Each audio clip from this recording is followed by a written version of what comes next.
bonsoir à toutes et à tous et merci beaucoup de votre présence si nombreux pour ce nouveau rendez-vous des éclaireurs où j'ai le grand plaisir ce soir de recevoir Gaspard Koenig. Alors bonsoir et merci beaucoup de votre venue à Dialogue. Avant tout, quelques mots pour vous présenter. Vous êtes philosophe de formation, normalien et agrégé. Et après avoir été la plume de la ministre Christine Lagarde et avoir travaillé pour la Banque européenne pour la reconstruction et le développement à Londres, vous avez créé en 2013 le think tank Génération Libre. Alors, il est indépendant de tout parti politique et il vise à promouvoir les libertés en France, que ce soit en termes de droits fondamentaux, de mécanismes économiques ou de choix sociétaux plutôt. Et il s'inscrit dans la tradition du jacobinisme libéral dont vous nous direz sans aucun doute quelques mots au cours de cette rencontre. Parallèlement, vous enseignez à Sciences Po un cours de philosophie sur la pensée libérale.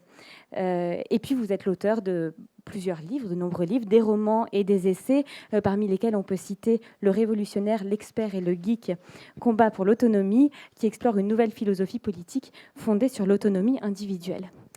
Mais ce soir, c'est de votre dernier ouvrage que nous allons parler. Il est intitulé Les Aventuriers de la Liberté.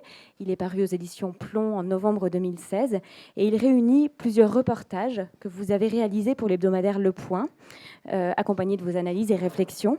Alors, au fil des pages, vous nous menez ainsi aux quatre coins du monde, à la rencontre de ceux qui vivent et font vivre la liberté, et aux côtés desquels vous nous invitez à explorer de grandes questions de société. Alors, assez étonnamment, vous commencez votre ouvrage par les phrases suivantes. Je ne suis pas un aventurier, j'aime les journées en famille, les plaisirs tranquilles et les lectures à l'ombre. Qu'est-ce qui a alors rendu nécessaire pour vous tous ces voyages et la confrontation de votre pensée sur la liberté avec le réel? Merci, bonsoir à tous. Très impressionné d'être devant une assistance aussi nombreuse. Donc, j'avais toujours été frappé par ce petit chapitre de l'Ancien Régime et la Révolution de Tocqueville, où il explique, c'était en 1800, je vais dire une bêtise, mais 30-40, que les intellectuels français, on ne les appelait pas encore les intellectuels, mais enfin que les écrivains étaient toujours dans l'abstraction, et que, à l'inverse, les politiques étaient complètement dénués de fondements idéologiques et naviguaient à vue. Et donc, il disait, c'est terrible qu'il n'y ait pas de lien entre les deux. C'est quelque chose que je crois profondément, qui m'a frappé à titre personnel. Et finalement, tout ce que je fais, va un peu dans cette direction-là. C'est sur la base d'une philosophie politique à laquelle je crois et que je continue à explorer, à lire, à essayer de comprendre, d'essayer de l'expérimenter, en tout cas d'avoir un rapport très fort avec le réel, que ce soit sur le plan de la politique publique, ce qu'on fait via le think tank, donc en disant c'est bien joli d'avoir des grandes idées, mais comment ça se décline au niveau juridique, au niveau économique, études de faisabilité, tout ce que vous voulez, en faisant travailler des gens qui sont eux des spécialistes de ces sujets-là. Et ça se décline aussi donc dans ces reportages ou sur des idées qui peuvent sembler différentes ou inhabituelles. Je vais voir des gens qui les vivent au quotidien. Et souvent, ça me change parce que je passe, c'est-à-dire j'ai le luxe avec Le Point de pouvoir passer une semaine à peu près à chaque fois dans les pays où je vais. Alors d'ailleurs, ça c'est le premier volume, et un deuxième volume paraîtra en janvier prochain, qui est sur une deuxième série de reportages. J'en ai fait déjà une bonne douzaine.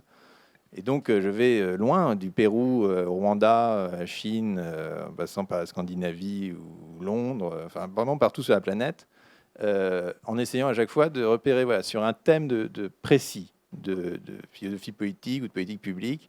Allons voir les gens qui vraiment l'ont expérimenté de la manière la plus radicale possible. Allons voir ce qui se passe. Et souvent, ça vous change beaucoup parce que c'est des choses qu'on n'est pas habitué à voir, on ne connaît pas. Donc, là, je reviens du Pérou où j'étais voir le microcrédit. Vous savez, microcrédit, c'est le crédit, des crédits très bas, quelques centaines d'euros qui sont donnés aux plus pauvres pour leur permettre de faire leur petit business. Et donc, finalement, c'est finalement la pierre de touche du capitalisme, savoir est-ce que ça marche pour les plus démunis. Est-ce qu'en donnant accès au capital, au crédit, ils construisent quelque chose de plus fort, de mieux, que ce que leur donnerait, par exemple, un simple dispositif de redistribution. Bon, et ben là, j'ai regardé, le pays où le microcrédit est le plus développé aujourd'hui, c'est le Pérou. Donc, j'étais au Pérou pour voir comment ça marche, j'étais voir avec les les banquiers ou les ONG, parce que les deux, en fait, sont très proches, font du microcrédit. Puis j'étais voir les gens qui le reçoivent, j'étais à poser des questions. Voilà, donc c'est ça la démarche générale, qui est vraiment de confronter ces idées au réel de la manière la plus radicale possible.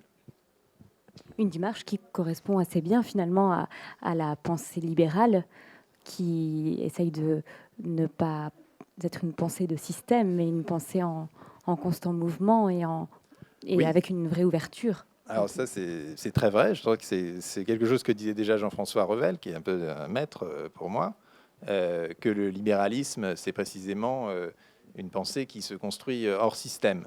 Et un des premiers, d'ailleurs, libéraux du XVIIIe siècle, qui était l'abbé Bonneau de Condillac, qui avait écrit tout un traité du commerce, justement, pour vanter le libre-échange.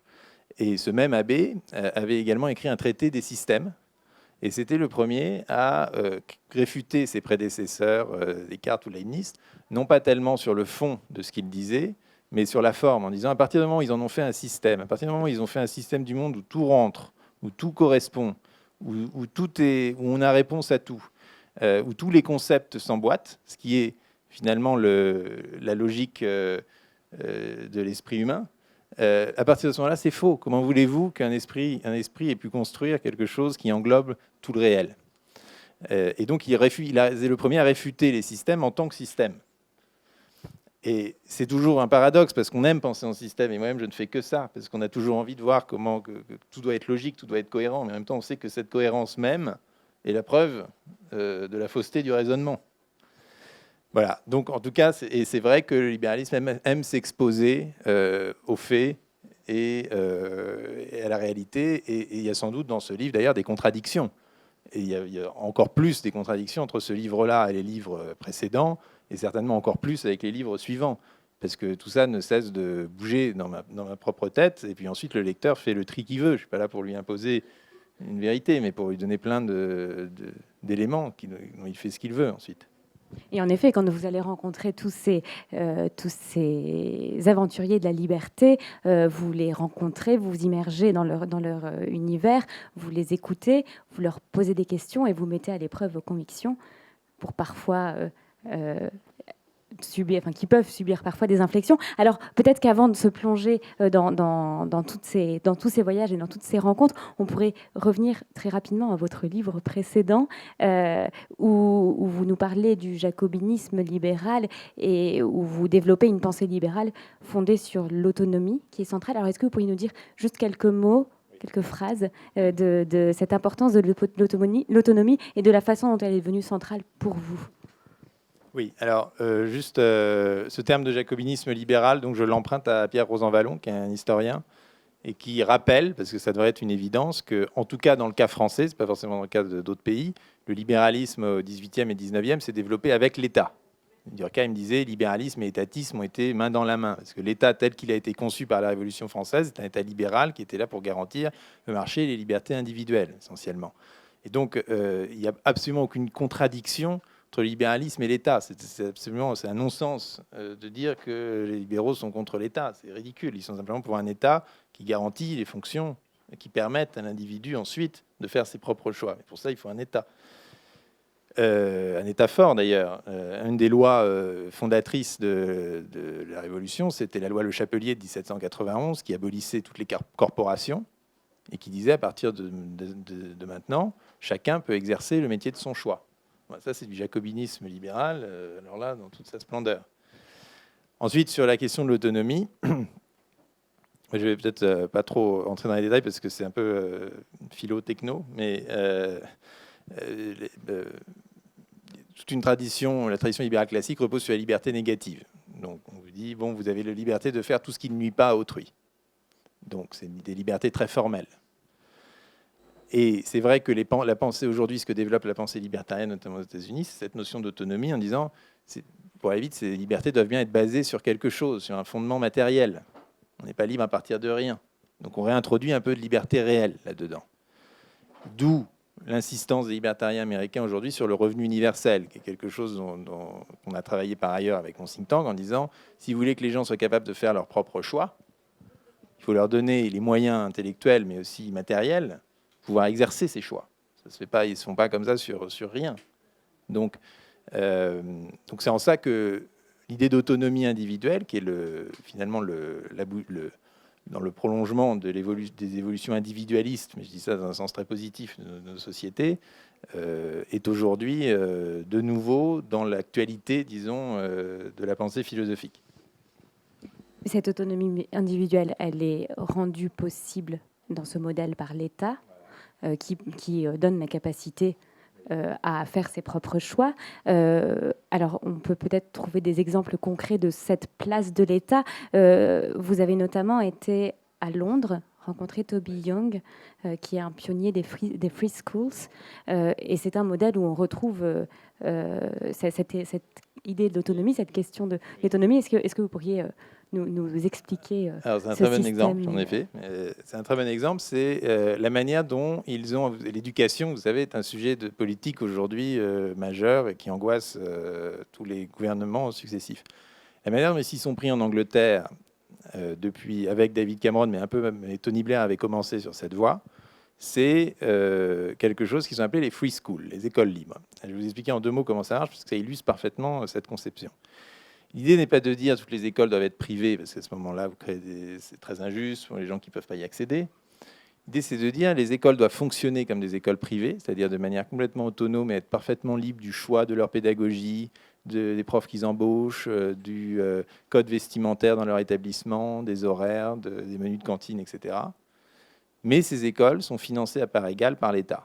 C'est des écoles publiques, mais ce ne sont pas des écoles d'État. Ce sont des écoles qui s'auto-organisent. Alors ça peut être fondé par des parents, ou ça peut être des écoles traditionnelles d'ailleurs qui basculent vers le modèle autonome, et qui du coup permettent d'avoir des expérimentations beaucoup plus grandes que ce qu'on a aujourd'hui. Donc vous avez différents modèles qui se créent. Vous avez des écoles très classiques, retour à l'éducation traditionnelle, le tableau noir, le maître, l'élève, le latin obligatoire. Et vous avez des écoles très très progressistes où il y a des iPads, où c'est des cours inversés, où le prof est au même niveau que les élèves, etc. On parle là d'éducation primaire et secondaire. De manière pas très étonnante, c'est plutôt dans les quartiers populaires que se créent les écoles les plus traditionnelles. C'est-à-dire là, on a besoin en tout cas, les parents ressentent le besoin de structurer davantage les enfants. Ça pour dire que ces différents modèles correspondent à différents besoins, à différentes zones géographiques, mais qu'effectivement, on assume le fait, qui alors là n'est pas très jacobin, que l'éducation publique prend des formes extrêmement variées, et que tout le monde n'apprend pas le même programme en même temps, que les seules choses communes, c'est la manière dont les conditions d'entrée, les conditions d'accès sont définies publiquement, l'équivalent de la carte scolaire, si vous voulez, et les conditions de sortie, c'est-à-dire le diplôme, qui est le même pour tout le monde. Mais entre l'entrée et la sortie, la manière dont l'école détermine le chemin qu'elle souhaite prendre pour former ses élèves, c'est libre au chef d'établissement et au collège qui fait la gouvernance de l'école. Voilà, ça donne des résultats. C'est très nouveau, c'est très expérimental, c'est très intéressant. Et ça permet aussi de réformer l'éducation par le bas, puisque au lieu de changer tous les 3 ans de programme ou d'horaire et de l'imposer à l'ensemble du territoire, on dit, bon, tout le monde expérimente, il y a des modèles qui vont rater. Donc, et puis les parents sont quand même très sensibles, c'est les premiers à essayer de juger la qualité des écoles. Donc des écoles qui ratent, qui ne marchent pas très vite, elles ferment. C'est ce qui s'est passé d'ailleurs. Puis il y a des écoles qui réussissent et du coup le modèle se réplique. Vous en avez 1, 2, 10, 15, puis après les profs de ces écoles partent fonder la leur. Bon. Et donc ça prend beaucoup plus de temps, évidemment, que de faire une commission et au bout de 6 mois aboutir à un schéma parfait pour tout le monde. Ça va prendre des dizaines d'années, finalement, de réformer l'éducation britannique, qui était d'ailleurs une éducation, et qui est toujours une éducation particulièrement médiocre par rapport à la nôtre. Donc ils avaient vraiment besoin de changer la manière dont c'était administré. Mais on voit bien que du coup, ça se fait du bas, que voilà, les succès vont proliférer, les échecs vont se mettre sur le côté, et qu'on va conserver une diversité qui va aussi correspondre à différents besoins pour les élèves ou à différentes motivations pour les parents. Voilà. Avec des garde-fous, mais très très larges. Il y a des inspections pour vérifier qu'il n'y ait pas de dérive, qu'on n'enseigne pas le créationnisme, et on a fermé 1 ou 2 écoles qui déraillaient. Bon, d'accord, mais dans l'ensemble, c'est quand même extrêmement autonome. Voilà. Et donc là, vous avez bien cette dialectique où il y a un État qui est très fort, puisque c'est lui qui finance quand même, c'est lui qui paye, et donc il paye, c'est per pupille, hein, donc il paye par élève, il prend le nombre d'élèves, il multiplie par un facteur et il donne l'argent. Ensuite, l'établissement décide par exemple de combien il rémunère ses professeurs. Est-ce qu'il souhaite avec cet argent-là avoir peu de profs très bien payés, moins de profs mieux payés, embaucher des profs hors, ce qui est l'équivalent de notre éducation nationale. J'ai vu une école par exemple où ils avaient embauché un compositeur assez connu qui voulait donner des cours de musique, mais on ne lui a pas demandé de passer le CAPES, évidemment, on l'a juste recruté. Donc voilà, donc d'un côté un État fort qui finance et qui gère, qui assure la concurrence, un mot mal choisi, mais plutôt l'émulation entre les différents systèmes, et de l'autre côté une très forte autonomie donnée au local, à l'individu, à la manière dont les gens s'organisent ou s'auto-organisent. Alors si on revient à cette question de l'autonomie, J'ajouterais qu'aujourd'hui, cette réflexion sur l'autonomie des écoles était au moins formellement dans la plupart des programmes politiques, et que l'embryon de ça, c'est qu'on nous annonçait que les programmes, désormais les horaires, seraient définis au niveau de la municipalité. Alors on est très loin d'un système free school, mais on voit très bien que le mouvement tend vers la décentralisation. Et ce qui permet de développer des schémas différents aussi. Alors, donc pour revenir à l'autonomie, donc ça suppose que des individus soient chacun capables d'effectuer leurs propres choix, soient donc responsables de ceci. La question de la responsabilité change profondément. On imagine donc des individus qui vont faire leurs choix en fonction de leur propre morale et des choix dont la limite est de ne pas nuire à autrui, dans le respect du droit dont est garant l'État. Donc dans un tel modèle, la morale relèverait plus du privé et le droit de l'État. Alors en quoi est-ce qu'il est important de faire cette dissociation entre droit et morale, et notamment en ce qui concerne les questions de liberté d'expression que vous évoquez? Alors, je vais prendre deux exemples qui me semblent assez parlants. Je pense que vraiment la base de la philosophie libérale, s'il y a un point commun dans tous les textes, c'est ça, c'est la dissociation du droit et de la morale, en disant le droit est là pour organiser la coexistence des individus en harmonie et sans que les gens s'entretuent. Mais les choix moraux sont l'affaire de chacun, sont l'affaire des groupes d'ailleurs. Et ensuite, il est tout à fait légitime d'avoir une morale et de faire ses choix moraux et éventuellement d'être prosélyte et de vouloir convaincre les autres. Mais il ne faut pas que on demande à l'État d'imposer par la force ce qu'on n'a pas réussi à diffuser par l'argumentation. Un exemple de ça, c'est Tocqueville qui disait, voilà, il y a un problème d'alcoolisme aux États-Unis. Alors, on est au 19e siècle, avant la prohibition, mais problème d'alcoolisme aux États-Unis. Qu'aurait-on fait en France? On aurait fait plein de lois pour réguler la distribution des boissons, des boissons alcoolisées. Que fait-on aux États-Unis? Bien, des groupes de 200 000 personnes s'associent pour prôner l'abstinence. Et donc, on voit très bien la différence entre une morale qui se diffuse par l'exemple, l'argumentation, la conviction, donc dans la sphère privée, entre guillemets, et une morale qui finalement est trop faible pour assumer soi-même et qu'on demande et qu'on délègue à la puissance publique. Donc, un autre exemple de ça sur mariage homosexuel. Pourquoi est-ce que ça a créé de telles angoisses en France, et pourquoi c'est passé comme une lettre à la poste au Royaume-Uni, et en plus sous un gouvernement conservateur? Est-ce que les Anglais sont beaucoup plus progressistes que les Français? Pas du tout. Mais en Angleterre, le mariage est une affaire privée. C'est un contrat. C'est un contrat d'un individu à un autre, qui est certifié par un notaire, mais on peut se marier au pub. En France, vous êtes obligé de vous marier à la mairie. La seule circonstance dans laquelle le maire a le droit de marier les époux hors de la mairie, c'est en cas de mort imminente de l'un des deux époux. Et donc, c'est l'État, via le Code civil et la mairie, qui assume la définition de la famille. Et qui, pour moi, est quelque chose qui relève de la morale privée. Et donc, évidemment, quand on change la définition de la famille pour une des minorités, c'est un effet pour tout le monde, parce qu'on a changé, parce que c'est l'État, de manière centralisée, a bousculé la morale d'un certain nombre de gens. Alors que quand c'est des choses qui sont conclues de manière privée et contractualisée, que d'autres puissent conclure ce même contrat, on peut s'y opposer. Mais à ce moment-là, on ne va pas demander à l'État de l'interdire, ça n'a pas de sens.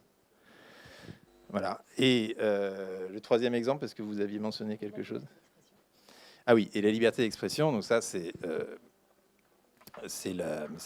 très basique, mais dire précisément pour la liberté d'expression, plus que pour toute autre liberté, il faut pouvoir, il n'y a pas de limite. Il faut pouvoir tout dire pour pouvoir tout réfuter. Il ne faut pas demander à des lois de dire le vrai et le faux. Parce que sinon, le vrai et le faux perdent leur sens. Ça devient juste en fait l'interdit et l'autorisé. Ça ne devient plus le vrai et le faux.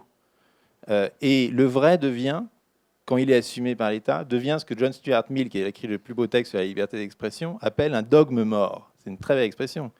Il dit la vérité devient un dogme mort. Quand l'antiracisme, je vais être très provocateur à dessein, aujourd'hui vous n'avez pas le droit de tenir des propos racistes. Ça tombe sous le coup de la loi Pleven. Les discriminations en fonction de la race, de l'origine, de la religion et tout ça. Mais du coup, l'antiracisme est devenu un dogme mort. Et on ne sait même plus pourquoi il faut être antiraciste. Alors que si vous tolérez l'expression d'un discours raciste, vous êtes obligé de le réfuter. Et c'est beaucoup plus difficile. Mais en le réfutant, vous retrouvez cette conviction, la signification même de ce que vous dites. Et je vais vous prendre un exemple de ça assez parlant, c'est que j'avais été invité par une télé d'extrême droite qui s'appelle TV Liberté, qui est largement à droite du FN, pour vous donner une idée. Et fidèle à mes convictions, j'y étais. Je vais partout où on m'invite, à partir du moment où ma vie n'est pas en danger, ce qui n'était quand même pas le cas. Donc, pour dialoguer, pour discuter, pour réfuter, pour contredire. Et donc, bon, au début, ça se passait bien. Et puis, à un moment donné, l'un d'entre eux m'a dit « Oui, mais enfin, tout de même, vous devez quand même admettre que les Blancs sont supérieurs aux Noirs. » ou quelque chose comme ça, racialiste. Et je me suis aperçu que comme je n'entends jamais ça, il n'y a pas le droit de dire ça, du coup, je n'avais pas les réflexes intellectuels pour contredire. Je disais juste, c'est la réponse la plus pauvre. Ah, mais comment peut-on dire l'indignation? L'indignation émotionnelle, comment peut-on dire ça? Vous n'avez pas le droit, mais voyons, les hommes sont égaux en droit, etc.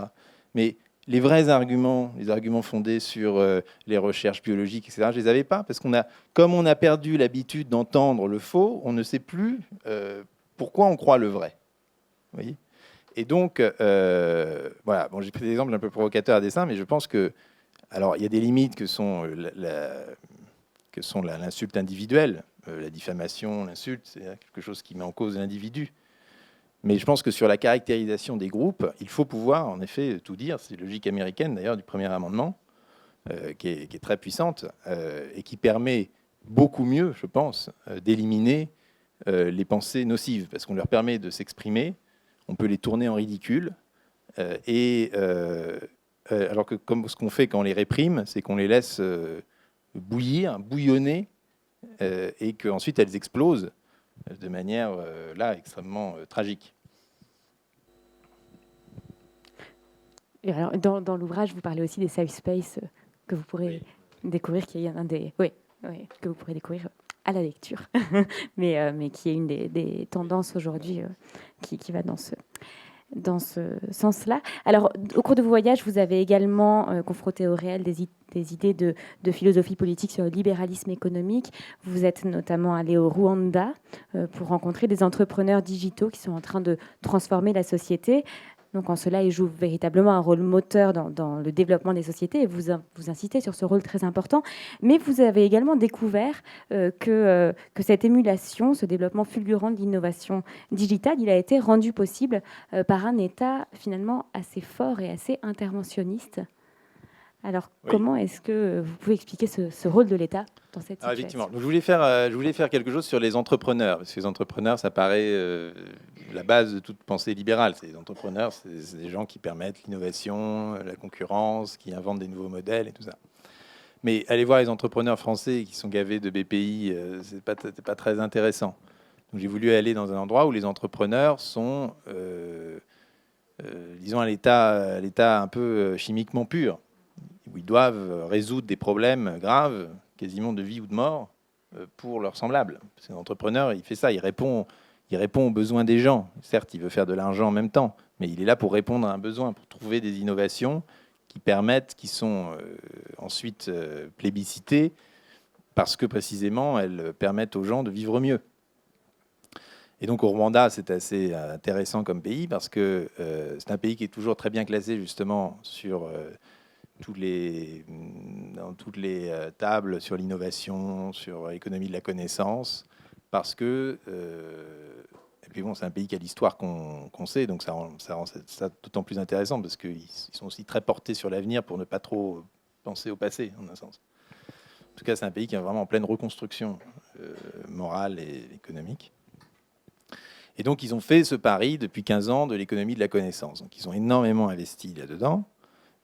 Et vous avez aujourd'hui à Kigali, donc la capitale du Rwanda, tout un écosystème qui est un peu l'écosystème des startups que vous voyez partout, dans tous les pays, avec des incubateurs, ensuite des accélérateurs, et puis après du capital investissement pour passer au stade supérieur.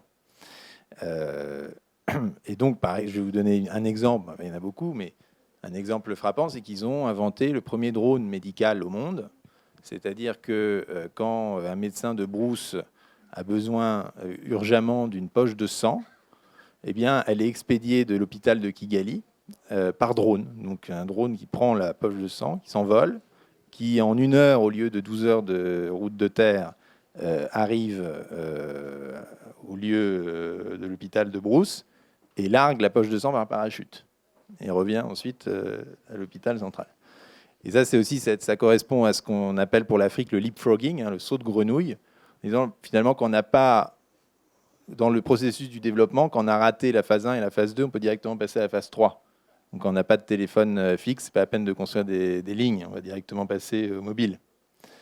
Et donc on voit comment ça marche. Mais ça, donc là, le drone, c'est assez spectaculaire, c'est très technologique. Mais après, il y a des choses toutes simples. Par exemple, des petits chariots avec des panneaux solaires qui permettent sur les marchés aux gens non seulement de recharger leur portable, notamment quand ils n'ont pas d'électricité dans leur village, parce que le portable, c'est vital là-bas. C'est vraiment ce qu'il y a de plus vital, c'est d'avoir son portable et de plus en plus son smartphone avec les applications. C'est vraiment la ligne de survie. Et donc, c'est tout un petit chariot qui permet, donc, qui se recharge au solaire, qui vous permet de recharger vos instruments, puis qui vous donne aussi accès à toutes sortes de services, de banques, d'assurances, etc., que vous avez directement sur votre portable. Parce qu'ils ont inventé en Afrique, face au problème de la débancarisation, en fait, que les gens ont très peu de comptes bancaires, ils ont inventé la e-money, qui est une monnaie en fait, que vous avez directement sur votre mobile. Vous n'avez pas besoin de compte en banque. Ça vient du Kenya, mais c'est tout près du Rwanda, donc ça s'est passé. Donc ouais, vous voyez ces gens qui, face à des situations souvent graves, inventent. Et souvent, c'est aussi ça, l'innovation, on bricole. Il n'y a rien de... Le drone, c'est une chose, mais le panneau solaire avec le petit chariot, ça n'a rien de technologiquement fulgurant, mais simplement ça répond c'est une proposition forte pour un besoin réel.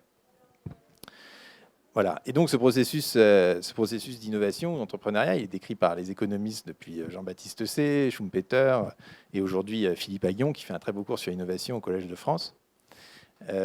Et sur le rôle de l'État, en effet, bon, mais là c'est un peu on raffine, mais ce que dit Aghion et donc ce qui se passe assez bien dans le modèle rwandais, c'est que dans la phase de rattrapage économique, quand les pays se rattrapent par rapport au monde développé, il est normal que l'État investisse pour accélérer, pour mettre en place l'échafaudage qui va permettre ce développement économique, et qu'ensuite on arrive à l'innovation, ce que Aghion appelle l'innovation de rupture, la frontière technologique, où là, le but c'est de retirer l'échafaudage pour au contraire créer plus de concurrence possible pour encourager la suite du processus.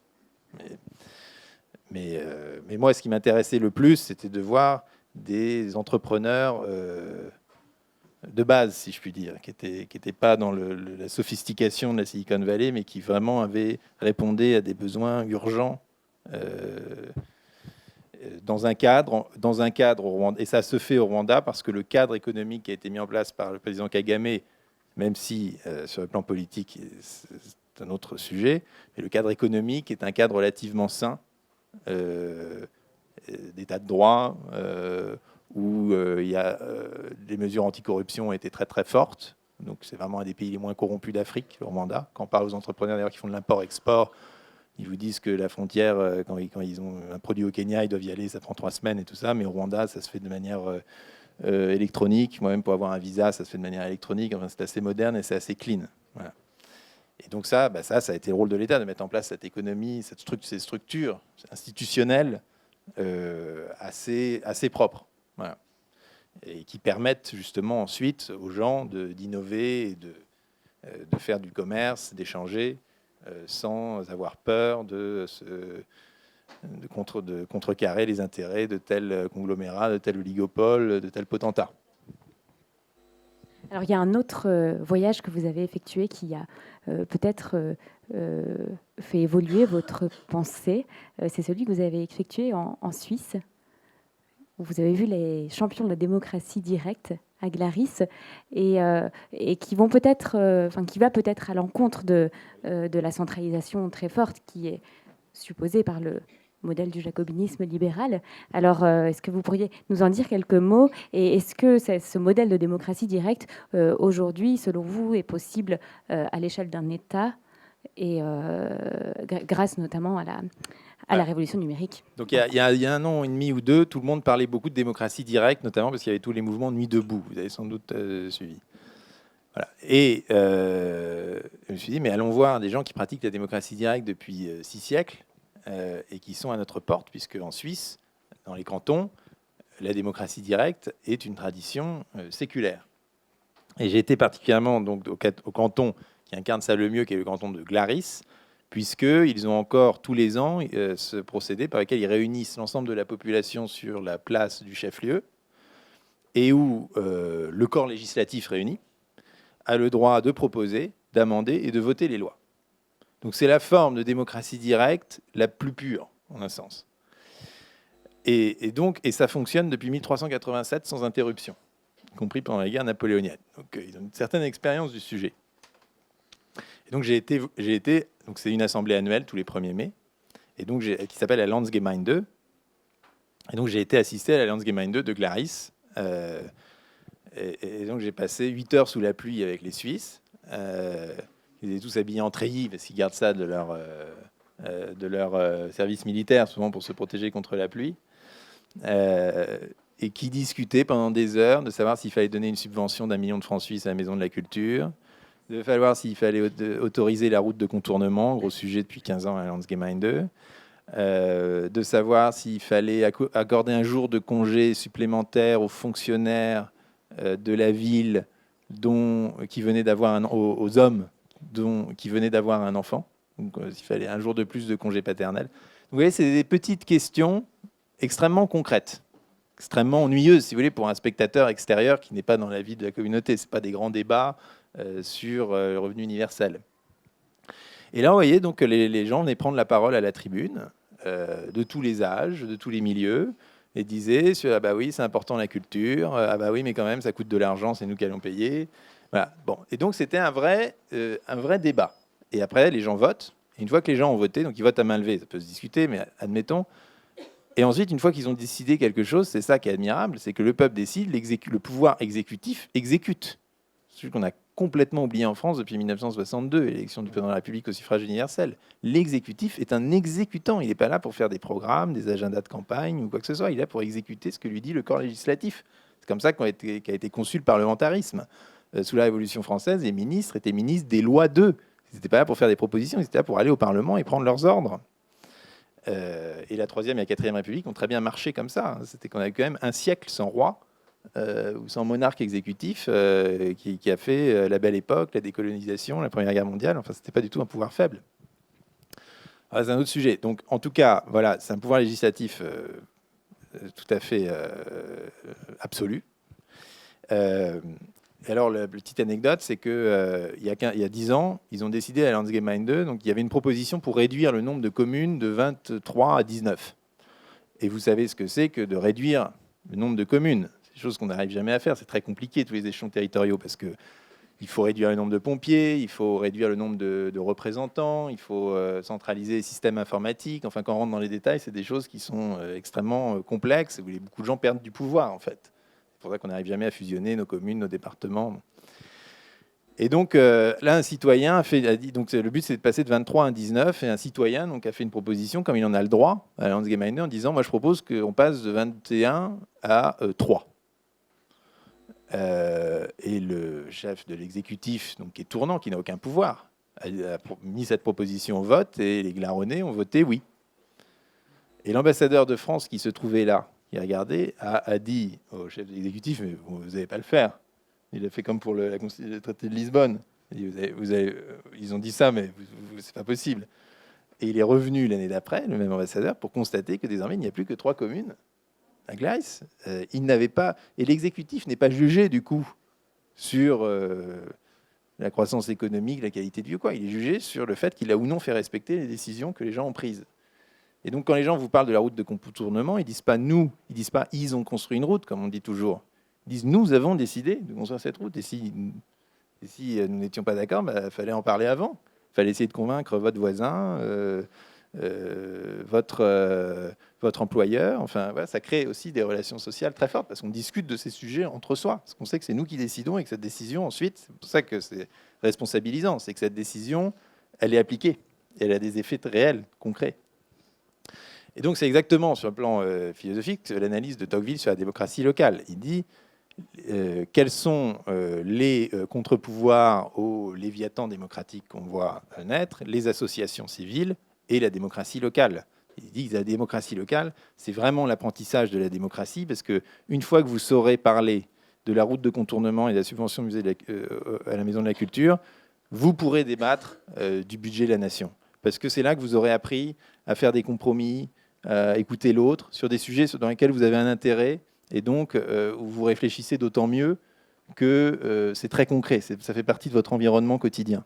De sorte que le professeur d'université et le paysan sont vraiment à armes égales pour discuter de la route de contournement. Chacun comprend les causes et les effets, chacun comprend que c'est bon pour l'économie, mais ça va tuer le petit commerce, mais ça pose des problèmes pour l'environnement. Enfin, c'est des choses que chacun peut conceptualiser. Puis après, on peut subsumer ça sur des problèmes plus généraux, plus nationaux. Voilà. Mais je trouve que c'est la preuve que ça marche et que quand on donne aux gens des responsabilités, en l'occurrence la responsabilité de décider dans le législatif, ça produit des décisions extrêmement rationnelles. C'est pas parce que les glaronnés se réunissent et peuvent décider de tout qu'ils font n'importe quoi, bien au contraire. Et c'est pas non plus pour ça que ça produit, parce qu'on peut reprocher à ces systèmes d'être très conservateurs, parce que chacun s'observe. En fait, on s'aperçoit que les conflits qui naissaient notamment au XIXe siècle, quand il y avait tous les conflits liés à la révolution industrielle entre les patrons et les ouvriers, ils ont été résolus à la Landsgemeinde, parce que c'est une sorte de catharsis à la Landsgemeinde, tout le monde dit ce qu'il a sur le cœur. Et donc, c'est à Glaris qu'on a fait les premières lois sur les systèmes de retraite, sur la protection sociale, parce que c'était un besoin qui a été exposé, discuté comme tel, et donc chacun fait un petit compromis, a fait un pas vers l'autre. Voilà. Et alors, c'est une solution qui peut être applicable à une grande échelle, selon vous? D'abord, en France, vous n'avez pas de démocratie locale du tout, pour une raison simple, c'est que vous n'avez pas de fiscalité locale. Enfin, très peu. La majorité du budget des communes vient de l'État et le reste, c'est des transferts. Donc, quand on parlait de la taxe, puisqu'on parlait beaucoup de la taxe d'habitation pour revenir à nos sujets nationaux, tout le sujet pour moi, c'est de décentraliser la taxe d'habitation, c'est de donner aux communes la responsabilité du taux et de l'assiette de la taxe d'habitation. Si elles veulent en mettre une haute, une basse, si elles veulent différencier entre les gens qui payent beaucoup, pas beaucoup, ils vont régler ça localement avec leurs concitoyens. Et si vous n'avez pas la fiscalité, ça ne sert à rien de débattre, parce que la fiscalité, c'est l'effet direct de vos décisions. Et donc, c'est ce qui vous rend responsable de vos décisions. C'est que si vous décidez collectivement de financer 1 million pour la Maison de la Culture, ce n'est pas un argent qui va venir du budget général, personne ne voit, ne comprend, qui a été levé par de la dette. C'est de l'argent qui va se répercuter immédiatement dans vos impôts. Et donc, c'est ça qui est très responsabilisant. Donc, quand vous avez pris à Glaris, en l'occurrence, ils ont pris la décision d'accorder 1 million à la Maison de la Culture, mais ils vont tous payer pour ça, ils le savent très bien. Donc, pour avoir de la démocratie locale, vous devez avoir de la fiscalité locale. Or, la décentralisation française est une décentralisation en trompe-l'œil parce qu'elle ne s'accompagne pas d'une décentralisation fiscale. Voilà. Et d'ailleurs, vous savez très bien que quand les communes gèrent mal leurs comptes, le préfet devient le FMI, les met sous tutelle. Donc, il n'y a pas plus déresponsabilisant que ça. Donc, pour avoir ce genre de démocratie locale, il ne faut pas seulement des institutions de démocratie directe, tout ça, il faut aussi une responsabilité fiscale. Voilà. Mais ça, on en est très loin, hein, parce que notre Constitution, d'ailleurs, nous l'interdit plus ou moins, puisque l'impôt doit être le même pour tous.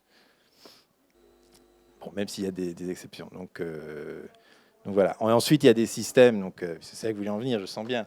Il y a des systèmes aujourd'hui qui sont imaginés pour transposer les leçons de ce genre de pratique à l'échelle nationale, en disant comment on fait fonctionner une démocratie directe, digitale à l'échelle nationale.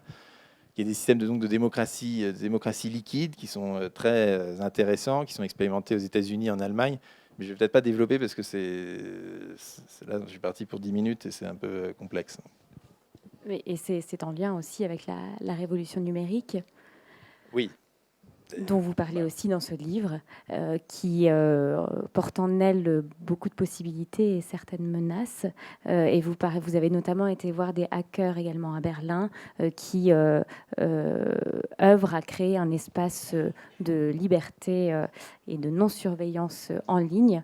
Et vous écrivez des pages extrêmement intéressantes sur la protection de nos données. Est-ce que peut-être vous pourriez nous en dire quelques mots voilà, sur donc, la place de l'État dans comme vous en êtes sans doute conscient, pour moi, un des grands enjeux du numérique, c'est moins la différence entre le virtuel, le réel, etc. C'est l'utilisation de vos données personnelles, de vos données de géolocalisation, qui fait qu'aujourd'hui, quand vous avez une application de VTC ou Uber sur votre téléphone, même si vous n'avez pas débranché la géolocalisation de votre smartphone, ce que je vous conseille à tous vivement de faire, vous êtes suivi en permanence. Et vous n'êtes pas suivi individuellement, il n'y a personne qui vous regarde, mais enfin, vous êtes dans un algorithme qui ensuite va vous proposer un certain nombre de services. Et donc, surtout dans le monde des objets connectés, où votre maison elle-même absorbera et montera l'ensemble de vos datas, la maîtrise de ces données personnelles est un enjeu qui est bien vu par beaucoup de gens, mais qui est vraiment l'enjeu de notre siècle. Parce que si quelqu'un possède l'ensemble de vos datas, il peut vous manipuler mieux qu'on ne l'a jamais fait dans aucune dictature précédente. Et donc, effectivement, Berlin, aujourd'hui, l'Allemagne, et c'est sans doute dû à son histoire, les Allemands ont, à cause de la Seconde Guerre mondiale, une conscience extrêmement forte des libertés individuelles. En France, beaucoup moins, parce qu'on est un pays d'ingénieurs, et donc tout ce qui optimise, tout ce qui rend les choses efficaces, on achète. Et Berlin est aujourd'hui l'épicentre de ce qu'on appelle les hackers. Alors les hackers, c'est dans le sens négatif, c'est des gens qui hackent les systèmes informatiques à des fins malveillantes, mais il y a aussi ce qu'on appelle des hackers éthiques. Plus c'est un mot qu'eux-mêmes contestent parce que ça veut dire un peu tout et n'importe quoi, mais enfin grosso modo, c'est des gens très versés dans l'informatique, très alternatifs même dans leur comportement, dans leur mode d'être, et qui sont des activistes. D'ailleurs, on appelle des fois des hacktivistes. Et qui essayent de trouver des moyens de mieux protéger les données des personnes, y compris les leurs. Et donc pour accéder à ces hackers, c'est assez compliqué parce que c'est des communautés quand même qui jouent beaucoup du secret. Donc c'est pour ça que j'avais la chance d'avoir un peu de temps. Par ami d'amis, vous en rencontrez un qui vous amène à une soirée, qui vous ramène à une soirée, et puis à la fin, vous arrivez à la base des hackers qui s'appelle la C-Base, dans la périphérie de Berlin, enfin à Berlin-Est, qui est vraiment un lieu très étonnant et complètement alternatif. Et dans ce parcours, pour arriver jusque-là, nous avons passé par une crypto-partie. La crypto-partie, vous vous inscrivez sur des réseaux, et puis au dernier moment, on vous dit où ça a lieu. En l'occurrence, c'est dans l'arrière-salle d'un café polonais, dans la banlieue de Berlin. Et vous arrivez là, et tout d'un coup, il y a 10 personnes avec des ordinateurs jusqu'au plafond et des fils partout. Et ce qu'ils font, c'est qu'ils vous prennent en charge, et selon votre niveau, ils protègent votre ordinateur. Ils vous aident à installer des systèmes de protection. Alors, comme moi, j'étais très basique, complètement novice, j'ai eu droit à l'initiation vraiment de base, qui a commencé d'ailleurs par un type qui m'a tendu une feuille et qui m'a dit « Dessine-moi Internet », comme dans Le Petit Prince. Et qui évidemment après m'a dit que j'avais rien compris, puis qui m'a expliqué comment ça marchait. Et donc d'abord, ce qu'ils ont fait, ils ont mis des autocollants sur mon ordinateur. Ça, c'est important, c'est des signes de reconnaissance, des autocollants un peu don't trade on me. Et notamment un autocollant que je vous conseille à tous de faire aussi sur le petit œil de la caméra de votre ordinateur quand vous avez un ordinateur portable, parce que cette caméra peut être actionnée à distance par n'importe quel hacker de niveau moyen, apparemment, et sans que vous le sachiez. Ensuite, donc, ils ont déconnecté la géolocalisation de mon iPhone. Donc, il faut aller sur votre smartphone, sur vos données de confidentialité. Il y a un truc géolocalisation, vous l'enlevez. Puis quand vous en avez besoin pour commander un taxi haute, vous la remettez. Puis après, vous l'enlevez. C'est juste un petit geste, une petite habitude à prendre. Et ça permet que quand vous l'avez enlevé, personne, normalement, vos données sont relativement, de géolocalisation en tout cas, restent les vôtres.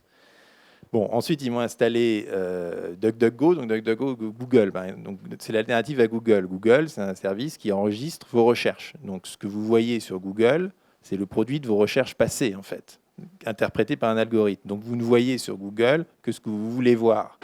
C'est pour ça, d'ailleurs, que certains analystes expliquent la recrudescence des théories du complot, notamment après Charlie Hebdo. C'est que, pour être très franc, quand vous passez votre vie sur des sites pro-palestiniens, que vous tapez Charlie Hebdo, l'algorithme, naturellement, vous fait remonter en première page les articles qui expliquent qu'en fait, Charlie Hebdo, c'est les services secrets français qui l'ont monté, que d'ailleurs, le rétroviseur, c'est pas le même sur les deux images, etc. Donc, vous êtes enfermé dans ce que certains appellent la bulle, le filtre de la bulle du filtre. La bulle du filtre, c'est qu'on ne vous donne à voir que ce que vous avez envie de voir, on ne vous donne à entendre, d'ailleurs, si vous êtes sur Deezer, que ce que vous avez envie d'entendre. Et donc finalement, cet espace qui était un espace censé être très ouvert devient un espace complètement solipsiste. Et donc, voilà, par exemple, un moteur de recherche qui s'appelle DuckDuckGo est un moteur de recherche qui ne prend pas en compte vos recherches passées, qui donc vous donne comme résultat de recherche ce qu'il y a de plus objectif, en tant que cas, le consensus du groupe, puisque vous n'intervenez pas dans ce choix. Et puis après, ils m'ont installé Tor. Alors Tor, c'est un moteur, je ne sais même pas comment on appelle ça, parce que je ne suis vraiment pas très technique moi-même, en tout cas qui vous permet, qui est assez lent, mais qui vous permet de circuler sur Internet sans qu'on puisse repérer votre adresse IP, parce que ça passe par différents pays, différents oignons. Ils appellent ça l'oignon, c'est marrant. Alors, c'est important, ces gens-là font naître une conscience. Ils font comprendre aux gens que c'est très important de se protéger, et qu'en étant un peu naïf comme on l'est maintenant, parce que ce sont des choses très nouvelles pour tout le monde, et on risque de perdre énormément de nous-mêmes. Eux-mêmes, d'ailleurs, j'étais à une de leurs soirées, personne n'avait un smartphone. Si j'avais sorti mon smartphone, j'aurais été mis dehors tout de suite. Alors que ce sont des gens qui sont à la pointe de la technologie, mais ils ont des vieux Nokia, voire rien du tout. Et du coup, d'ailleurs, ils retrouvent un contact réel, parce qu'ils peuvent parler 2 heures avec quelqu'un sans regarder leur message ou leur compte Twitter, ce qui est agréable. Et on ne peut pas les soupçonner d'être ringards, parce qu'ils se connaissent beaucoup plus que l'ensemble d'entre nous. Alors, donc ça, c'est la pratique. Et effectivement, aujourd'hui, ça se passe à Berlin. Donc, vous avez les Américains, notamment beaucoup d'Américains, qui sont véritablement pourchassés dans leur pays, qui se réfugient à Berlin. Vous avez des Russes, vous avez des Français aussi. Et ce sont des groupes et des communautés très actives dans ce champ de la protection des données et de la lutte contre la surveillance, que ce soit la surveillance d'État, qui est aujourd'hui très importante. Nous, dans le cadre du think tank, on avait beaucoup lutté, c'est un grand mot, mais enfin, on avait essayé, en tout cas, contre l'article 2 de la loi renseignement, qui fait qu'aujourd'hui, l'ensemble de vos métadonnées passe par des algorithmes classés secret défense. Donc la surveillance d'État, mais aussi la surveillance privée des moteurs de recherche ou des plateformes qui capturent vos données en échange de quoi? En échange qui vous donnent une sorte de service gratuit en échange de vos données. C'est ça le deal aujourd'hui. Vous cliquez sur des terms and conditions que vous ne comprenez pas, que vous n'avez pas le temps de lire d'ailleurs parce qu'ils sont aussi longs que Hamlet, que vous pouvez évidemment pas négocier et contre lesquels vous avez un service gratuit contre vos datas. Mais vos datas peuvent valoir beaucoup plus que le service qu'on vous donne. C'est une véritable arnaque. Alors, c'est pour ça que la thèse qui est présentée ici, mais qui fait l'objet, dans le cadre du think tank de recherche maintenant avec des économistes, et on va essayer de publier des papiers beaucoup plus, disons, substantiels sur le sujet, c'est celui de la patrimonialité des données, en disant, face à ça, que faire? Donc, aujourd'hui, la logique du régulateur européen ou de la CNIL, des autorités, c'est une logique de droit et d'obligation, on appelle la logique personnalisme, fondée sur le droit de la personne, en disant vous avez le droit à l'oubli, les plateformes ont le devoir de dévoiler leurs algorithmes, etc. Voilà, je ne vais pas m'étendre là-dessus, parce que ça serait trop long, mais vous avez une autre logique possible que nous, on explore, qui est de donner non seulement un droit sur vos données, mais de donner une propriété privée sur vos données, qui aujourd'hui n'existe pas, qui fait qu'en 2 mots, Facebook devra vous payer pour les datas que vous lui donnez, si vous acceptez qu'il en fasse la moindre utilisation. À l'inverse, vous pourrez utiliser Facebook sans que vos datas soient réutilisées. À ce moment-là, vous paierez. Parce que là, ce sera un service rendu dont vous dédommagerez l'industrie. D'ailleurs, ce qui était à propos de Facebook, ce qui avait été le plus troublant, je ne sais pas si vous avez suivi cette affaire il y a 6 mois, où, moi je ne suis pas sur Facebook par exemple, pour ça justement, mais il y a 6 mois, Facebook avait révélé, enfin il avait été révélé que Facebook avait modifié les émotions de ses utilisateurs en leur proposant des posts différenciés. Je ne sais pas si vous avez vu ça. Donc, d'ailleurs, il ne fallait pas être vraiment très intelligent pour trouver cette conclusion. Ils ont trouvé que finalement, quand on proposait des nouvelles négatives, les gens devenaient tristes, que quand on proposait des nouvelles positives, les gens avaient tendance à être plus optimistes. Franchement, il suffit de lire Pascal, même pas besoin de faire du big data. Mais bon, et le plus choquant dans cette histoire, c'est quoi? C'est qu'en fait, ils en avaient, quand le scandale est arrivé, quelle a été leur réponse? Ils ont dit, mais on en a parfaitement le droit. Et ils avaient raison, c'est ça qui était choquant. C'est que dans les Terms and Conditions que vous avez cliqué, que vous recliquez tous les jours pour toutes ces applications, il était indiqué, par exemple, que Facebook se réserve le droit, à des fins de recherche, de manipuler les données, enfin les posts présentés à ses utilisateurs. C'était marqué, donc c'était contractuellement tout à fait légal.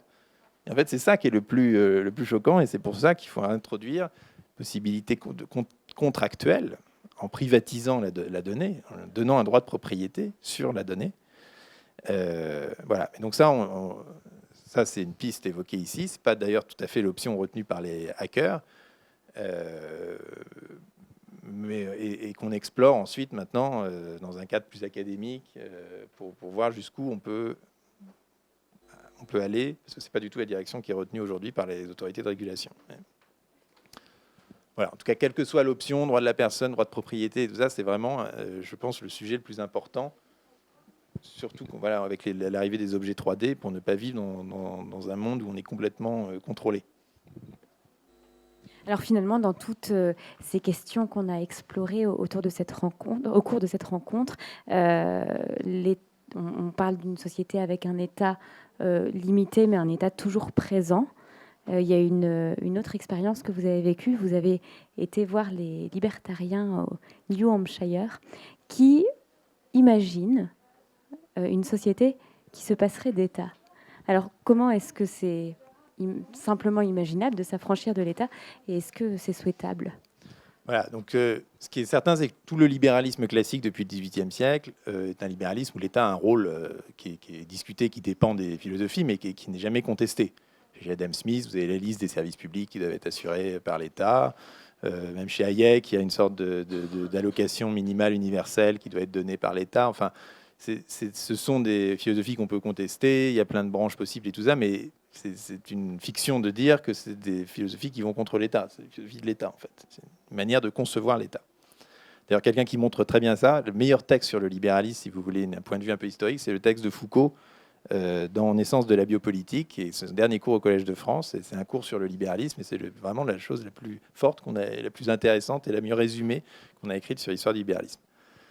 Mais c'est vrai qu'il y a une rupture depuis les années 70, qui est accélérée aujourd'hui justement par l'émergence de nouvelles technologies, avec des libertariens, donc même le terme était nouveau, qui imaginent, qui sont à la limite de l'anarchie sur beaucoup d'aspects, et qui essayent d'imaginer comment on pourrait construire une société entièrement sans État. Et quand je dis que les technologies accélèrent le développement de ce mouvement d'idées, qu'on voit en France, il y a des associations étudiantes, il y a beaucoup de gens qui sont maintenant entraînés, beaucoup de jeunes qui sont versés dans les nouvelles technologies, dans l'informatique, qui sont entraînés par cette idéologie, que je ne partage pas entièrement, mais que je trouve intéressante, et puis après elle-même a beaucoup de ramifications.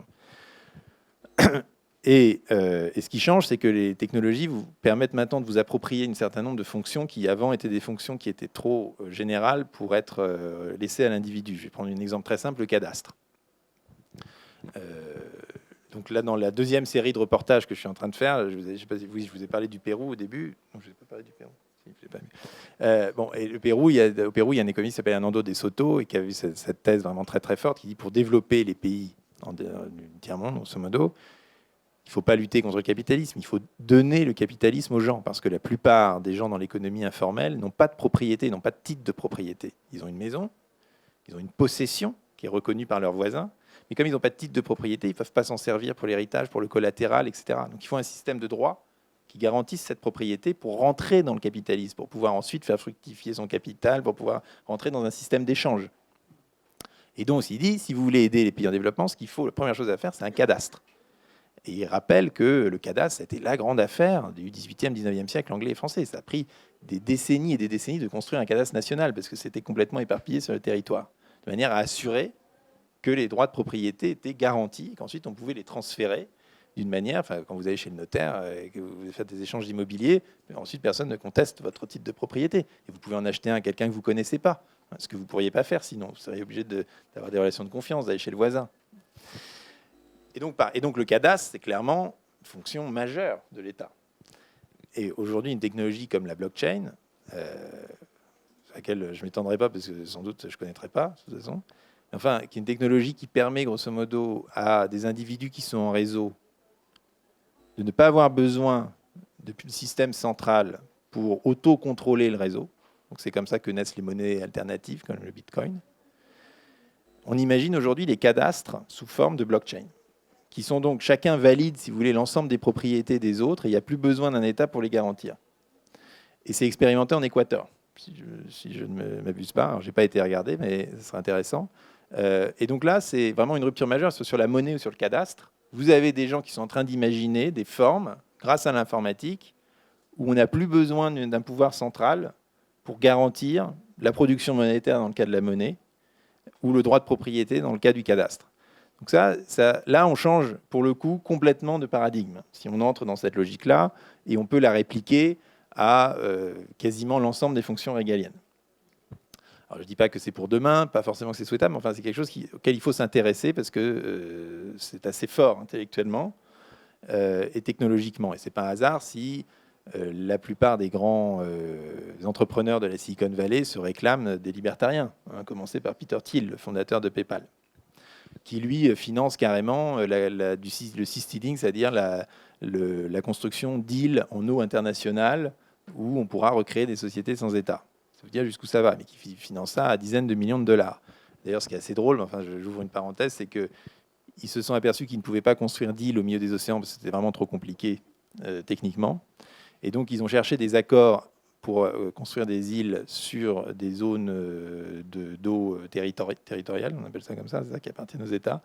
Et figurez-vous que l'État avec lequel ils ont conclu leur premier accord, c'est la France, via la Polynésie française. Donc, comme quoi, l'alliance Peter Thiel avec l'administration française est un bon augure de beaux développements.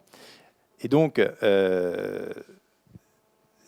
j'arrive au New Hampshire, parce qu'au New Hampshire, les libertariens se réunissent au New Hampshire. Ils ont décidé, en fait, je vais la faire courte, mais ils ont un projet qui s'appelle le Free State Project, où, une fois qu'ils ont atteint le seuil de 20 000 inscrits, ce qui vient d'être accompli, eh bien, tout le monde déménage au New Hampshire, en disant, finalement, comme on n'arrive pas à prendre le pouvoir au niveau national, on va se mettre sur un État, et on va investir l'État. C'est un peu du trotskisme, version libertarienne. Et donc, ils réussissent avec pas mal de succès, puisqu'ils sont déjà 4-5 000, et qu'ils ont déjà des élus au Sénat et à la Chambre des représentants de l'État local du New Hampshire. Et le but ultime, c'est ensuite de faire sécession du reste des États-Unis, qui est moins fou qu'il n'y paraît. Aujourd'hui, il y a des mouvements assez forts en Californie, notamment de sécession aussi, qu'on appelle le Calexit. Et si vous recoupez avec les mouvements qu'on connaît en Europe, je pense que le sécessionnisme, c'est-à-dire la sortie de régions de l'État central, est quelque chose d'intéressant et de dynamique aujourd'hui. Voilà. Et donc ces libertariens, ils ont une fête annuelle où je me suis rendu, qui s'appelle la PorcFest. Et c'est vrai qu'on découvre des gens qui vivent de manière complètement différente, qui ont des idées tout à fait baroques, qui sont un peu entre la conférence universitaire et le festival hippie. Qui vivent dans des tentes avec des drapeaux Don't Tread on Me, des choses comme ça. Et qui, les États-Unis étant les États-Unis, ont pour la plupart d'entre eux un pistolet à la ceinture. C'est le second amendement, le droit à l'autodéfense. Donc, vous voyez, ça choque quand on arrive là, mais c'est bon d'être choqué comme ça aussi et de comprendre ce qu'il y a dans leur tête. C'est pas des fous. Ils ont une logique très forte. Voilà. Qui amène à se poser beaucoup de questions. Peut-être que des personnes dans le public ont justement des questions à poser. Si vous...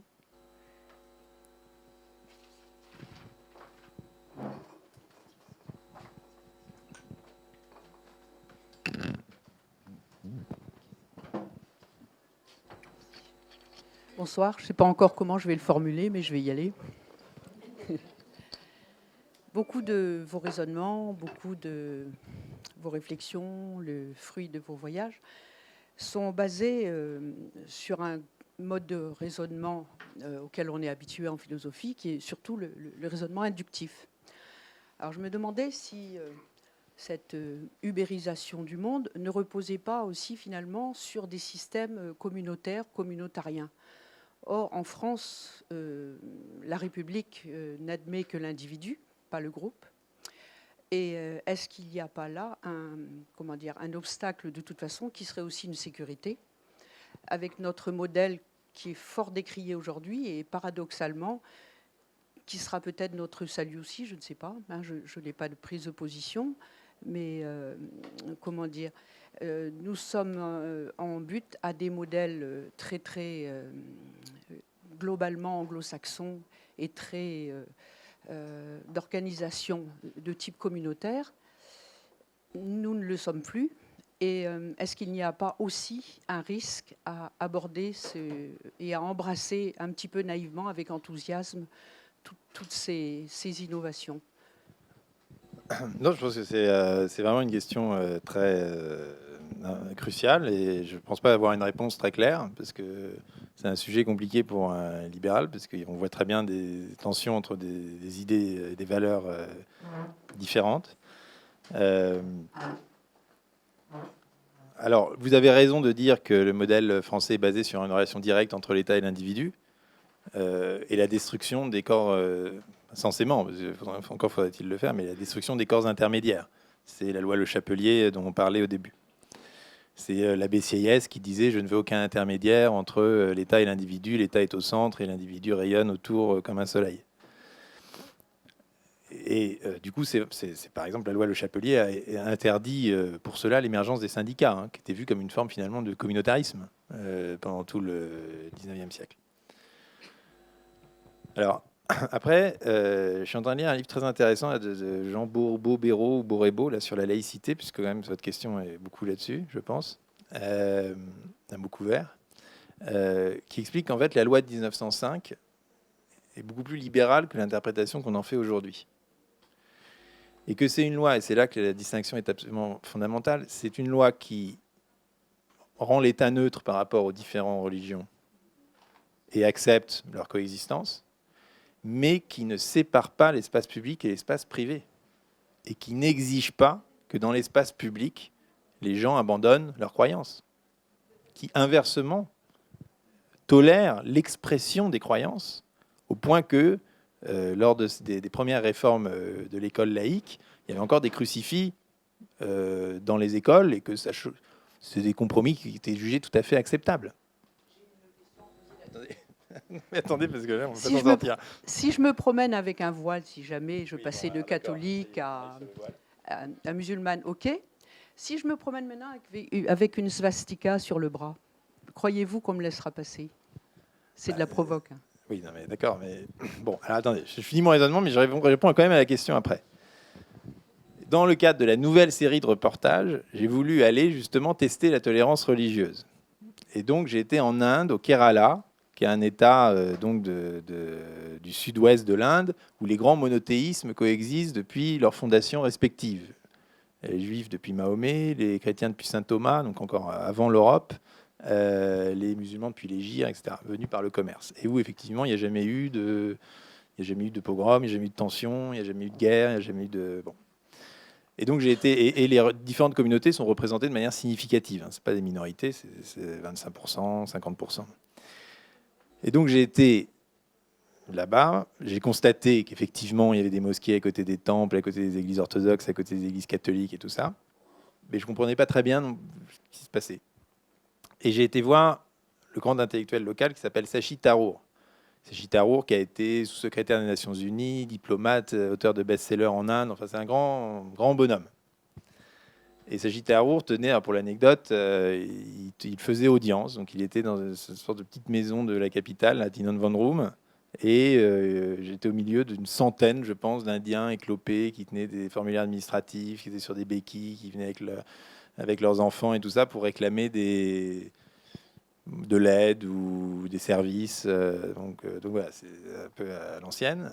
Et donc pendant 2 heures, on attend, on passe d'antichambre en antichambre. À la fin, on arrive devant Sashi Tharoor, dans un chaos quand même assez indescriptible. Et donc je commence à lui expliquer le sujet de ma venue. Et il me répond dans un français parfait. Vous allez voir que ça a l'intérêt pour la suite, puisqu'il a été éduqué chez les jésuites, il a vécu à Genève, donc qui est vraiment très, très, très cultivé. Et donc, il me dit que oui, en effet, c'est un État où les religions se tolèrent, coexistent, qu'il en est très fier, que c'est le modèle pour le 21e siècle, le multiculturalisme et tout. Et là, il me regarde et il me dit, mais attendez, ça n'a rien à voir avec votre laïcité. Il dit, c'est l'inverse de votre laïcité. Il dit, votre laïcité, c'est l'inverse de la tolérance. Alors, on peut l'assumer comme tel, mais encore faut-il le dire. C'est l'application d'un modèle homogène de manière brutale à l'ensemble de la société. Et en fait, quand il dit ça, il entend quoi? Il entend la laïcité telle qu'on la conçoit depuis les années 90. C'est-à-dire cette laïcité qui sépare l'espace public et l'espace privé, qui dit que dans l'espace public, il ne faut pas exprimer ses croyances. Or, la laïcité de 1905, elle est beaucoup plus proche de ce qui existe actuellement en Inde, où vous avez, j'ai vu des écoles où il y a des profs hindous qui enseignent l'histoire du Christ à des élèves voilés, mais ça choque personne. On ne dit, c'est une intellectualisation de penser qu'on peut séparer l'espace public et l'espace privé. Personne ne vit comme ça. Vous êtes la même personne.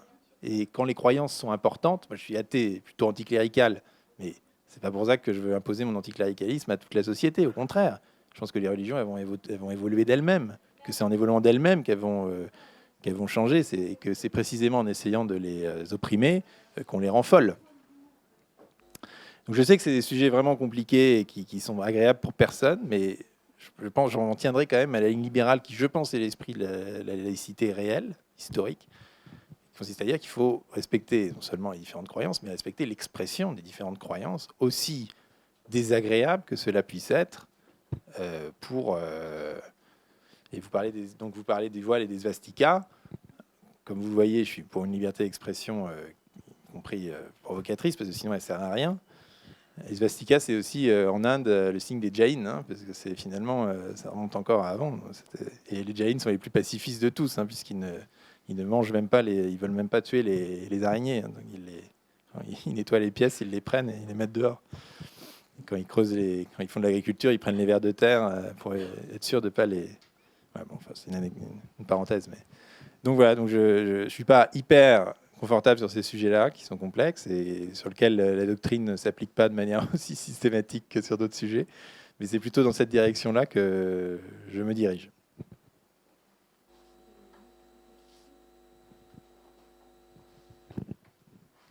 Oui, bonjour. Une question donc par rapport plus à l'entreprise. On parle donc beaucoup des organisations libérées et de plus en plus donc de personnes salariées aspirent à avoir plus de liberté au travail, plus d'autonomie, plus de responsabilité, participer aux décisions, s'impliquer, etc. Sachant que ça peut générer aussi plus d'engagement, plus de motivation, d'implication, etc. Pourtant, dans les organisations qui sont peut-être encore trop verticales, il y a des résistances plus au niveau des managements. Donc, quelles seraient selon vous les conditions en fait à développer pour qu'il y ait donc davantage de transversalité dans les organisations du travail et peut-être davantage de dialogue social? Oui, merci. Alors, je vois effectivement ce que vous avez en tête. Bon, ce pas des sujets que je maîtrise très bien, mais je suis assez sceptique sur l'entreprise libérée, pour tout vous dire, parce que tant que vous avez... Dans une entreprise, elle est basée sur une structure de capital quand même, et ensuite sur une structure contractuelle. Quand vous n'avez pas changé la propriété du capital et la structure contractuelle, mettre des coussins dans les salles de réunion, c'est vraiment c'est un peu des gadgets. Il y a des entreprises où il y a un bon esprit, mais je veux dire, ça, où les gens ont plus d'autonomie, mais ça existe depuis qu'il existe des entreprises. Il y a toujours eu des entreprises plus innovantes, où les managers ont plus de responsabilités, etc. Il y a toujours eu des entreprises un peu plus dirigistes, parce que c'est la personnalité du patron, quoi. Mais donc, en revanche, en effet, on va dans un monde où les gens ont de plus en plus envie d'autonomie et tout ça, mais ça ne va pas se traduire par l'entreprise libérée, ça va se traduire par des nouvelles formes de répartition du capital et du travail, me semble-t-il. Et donc ça va être des changements structurels, ça ne va pas être juste ouvrir et faire des open space dans la boîte, parce que s'il y a la même structure hiérarchique, ça ne changera rien. Et ça, d'abord, ça peut passer par le renouveau des coopératives, quelque chose qui est un modèle que je trouve qui est très sain, et qui est très libérale. C'est juste une autre manière d'organiser le capital, c'est d'en répartir la propriété entre les gens, entre les travailleurs. Mais c'est quelque chose qui renaît en fait aujourd'hui avec les plateformes numériques. Il est tout à fait imaginable que, d'ailleurs ils essayent de faire ça en Israël, que les chauffeurs VTC par exemple se regroupent en coopérative et qu'avec l'argent du capital de chacun, ils bâtissent le système central et qu'ensuite ils organisent leurs propres règles pour la rémunération et autres. D'autant que les plateformes sont relativement... C'est compliqué, mais ça reste des outils virtuels qui peuvent être gérés de manière assez peu coûteuse. Donc, il y a la coopérative 2.0, tout ça. Aux États-Unis, on en parle beaucoup aussi. Il y a les mouvements, il y a des syndicats d'indépendants. C'est intéressant. Il y a le Freelancer Union, c'est des centaines de milliers de personnes et ils ont un contact directement avec, en tout cas avec Obama précédemment. Donc, il y a des nouvelles formes de travail qui apparaissent, l'indépendance, la coopérative, et qui s'organisent. On va apparaître donc ces syndicats ou ces réunions, ces associations d'indépendants, qui d'ailleurs renouent un peu avec le syndicalisme de service, qui ne sont pas là pour avoir des théories sur la guerre en Irak, comme la CGT, qui sont vraiment là pour rendre service à ceux qui en sont membres. Et effectivement, on voit une transition. Alors, je distinguerais bien, notamment si on parle du revenu universel, cette idée de la fin du travail qui me met complètement étrangère, parce que je reste très schumpeterien, avec l'idée de la mutation du travail et le fait qu'en effet, le travail va se réinventer et sortir de la forme salariale. Je m'étonne d'ailleurs qu'aujourd'hui, ceux qui résistent le plus à l'essor de l'indépendance et à la fin du salariat sont ceux qui, pendant 2 siècles, ont clamé à juste titre que le salariat était une aliénation. La CGT avait dans ses statuts jusqu'en 1995 la disparition du salariat comme but ultime de la lutte sociale. Pourquoi maintenant sont-ils les mêmes qui défendent becs et ongles le CDI? C'est étrange. Et d'ailleurs, il y a un retournement amusant, puisque au XIXe siècle, c'est les libéraux comme Bastiat qui défendaient le salariat au nom du contrat.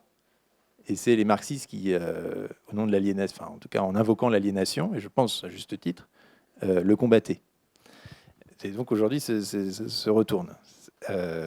Mais bon, en tout cas, donc, je pense que ces formes d'indépendance sont très positives, mais qu'il faut bien sûr les accompagner d'un certain nombre de nouvelles organisations sociales, parce que les organisations sociales que nous avons sont basées sur l'idée de l'emploi salarié à vie. C'est ce que disait Beveridge quand il crée l'État, enfin, il conceptualise l'État-providence, c'est ça, c'est basé sur le full employment in a free society. Et il pense à l'emploi salarié. Et donc tous nos systèmes de protection sont basés là-dessus, sur le salariat, que ce soit la manière dont les cotisations sociales sont construites, mais la manière dont les syndicats sont construits. Donc, si vous passez un modèle d'indépendance, vous devez réinventer des choses qui sont plus universelles. Et d'ailleurs, c'est le sens, même si je suis en désaccord avec cette mesure, mais c'est le sens de l'assurance chômage universelle proposée par le nouveau gouvernement. C'est le sens du revenu universel que moi je propose. C'est le sens de la retraite à points proposée aussi par ce gouvernement. C'est cette idée que désormais, vous n'allez plus différencier les individus en fonction des métiers auxquels ils appartiennent, de l'entreprise auxquelles ils appartiennent, mais que chacun va être intégré au même système en fonction de son flux de revenus, quelle que soit la source de ses revenus. Et que ça va permettre de créer des filets de sécurité tout à fait nécessaires et importants dans un monde post-salarial. Donc, ce n'est pas parce qu'on est hors du salariat que tout d'un coup, tout disparaît, c'est la jungle, etc. Mais il faut réorganiser nos systèmes de droit du travail. Voilà. Mais ça, c'est des réflexions qui sont en cours, qui sont le compte personnel d'activité, c'est des choses tout ça va dans la même direction, même si après on peut être en désaccord sur les détails techniques de ce qui est proposé.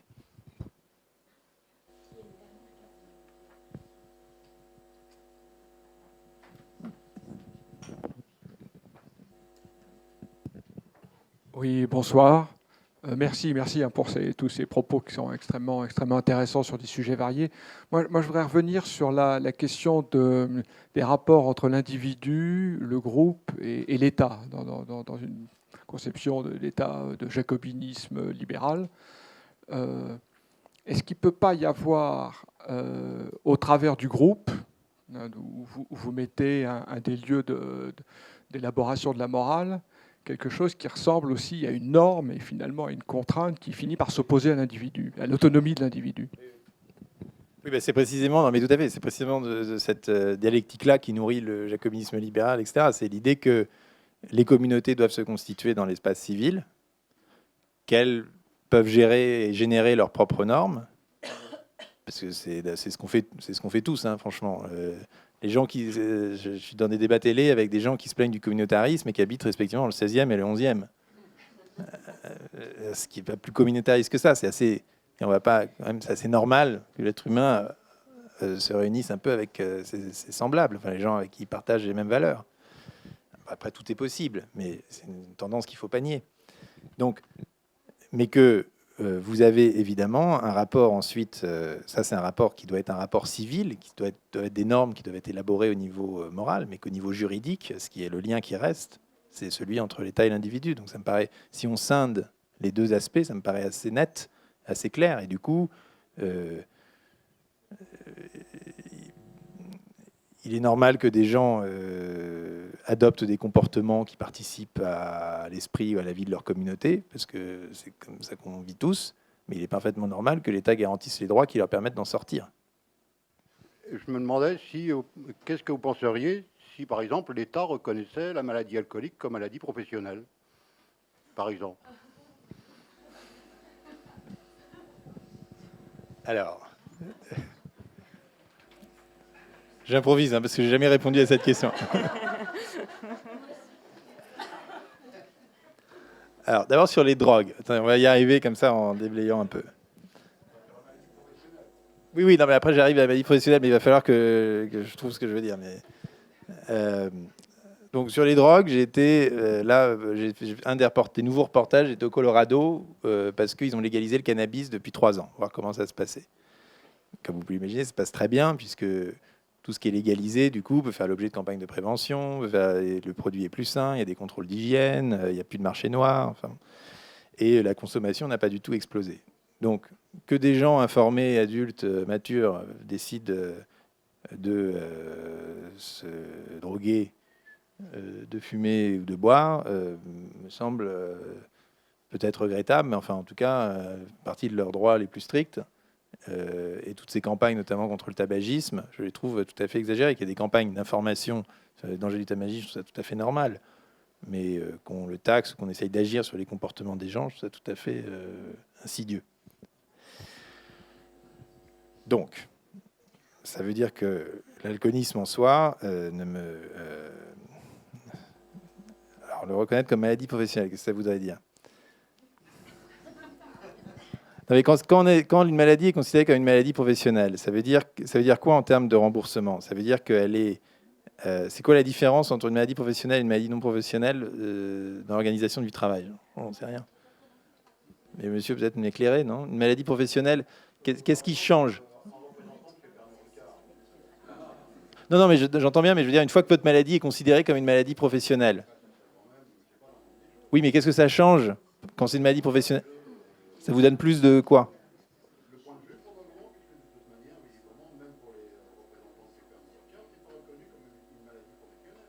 Oui. Oui, c'est vrai que chez Pernod Ricard, ça doit être reconnu comme un devoir professionnel presque. Mais... Oui, je suis très ouvert à votre proposition. Je vous promets d'y réfléchir plus longuement, mais... En tout cas, merci beaucoup, Gaspard Koenig. On arrive déjà à la fin de cette rencontre. Merci infiniment pour vos venus.